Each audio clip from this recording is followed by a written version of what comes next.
Even though there are laws that are put in place against racism and lots of people and organizations are speaking up and condemning racism, the truth is that racism isn't going to end anytime soon. And if you want to know why and how we can curb this, stay tuned to this video.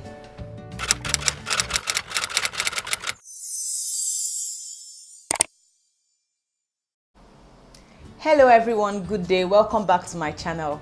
And for those of us joining us for the first time, my name is Jane and I make videos about issues that affect Africa, mostly sub-Saharan Africa, and how we can change our mentality and perceptions and start asking the necessary questions to move Africa forward.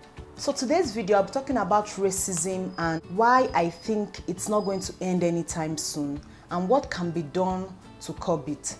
Thanks to social media, we have lots of videos and blogs about racism and its effects and how it seems like some whites don't like blacks.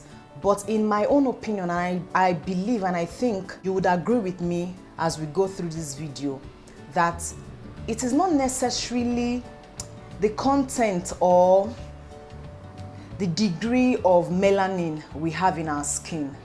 I think it has to do more with what our skin represents, or rather, where our skin can be traced to and what it represents. Because all blacks are either Africans or they have African ancestry. And what does Africa represent to a lot of people? Or what does what does Africa signify to some people? Poverty, uncivilization, poor healthcare, inaccessibility to clean water, wars, starvation, and all that. And that's why it looks like for most Africans in diaspora, most Africans that don't live in Africa, it looks like the minute you have a misunderstanding with someone, the next thing you hear that person tell you, because you are black, the next thing you hear that person tell you is, go back to Africa. And they can comfortably say this to you because they feel Africa has nothing to offer you, or they know that Africa has nothing to offer you better than what the current country you are in offers you. Even if the media sometimes exaggerates these figures about Africa, exaggerate these stories about Africa, the fact on ground is that 75% of the world's poorest countries are located in Africa. In 2013, the 10 countries with the highest proportion of residents living in extreme poverty were all in sub-Saharan Africa. They were living on $1.25 or even below that. It's also said that 1 in 3 people living in sub-Saharan Africa are undernourished. Out of the 738 million people who lack access to clean water, 37% of those people live in sub-Saharan Africa. 589 million people live without electricity in Africa.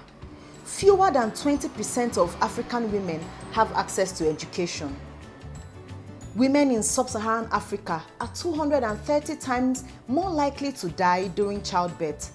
That is approximately 1 in 16 women in sub-Saharan Africa will die during childbirth as compared to 1 in 4,000 women in North Africa. More than 1 million people, mostly kids under the age of 5, die every year from malaria. So we can keep chanting, we are Africans, black is beautiful, black don't crack. But the truth is, these chants will just be what it is, chants. Or even at a point, it will start sounding like a consolation for the basic things we lack as humans. So, unless Africa starts changing this story and starts changing the reality of its people, racism has come to stay. Racism will not go away anytime soon. So what am I trying to say in essence? It's time for us to build Africa up. It's time Africa is seen as a continent that has a lot to offer to its people. I look forward to a time when Africans, wherever continent they decide to go to, will be seen as tourists or just people that love traveling, as opposed to as against those that are trying to survive, those that are trying to flee Africa for survival, or those that their continents can't even offer the basic necessity of life to. And I'm sure you want to see that Africa one day. So let's work and build towards it. So that's all I wanted to share for today. If you found this video helpful, click on the like button, subscribe, and hit the notification bell so that you'll be notified anytime I upload a video. Let me hear your thoughts in the comment section below. Until I come your way next time. Bye.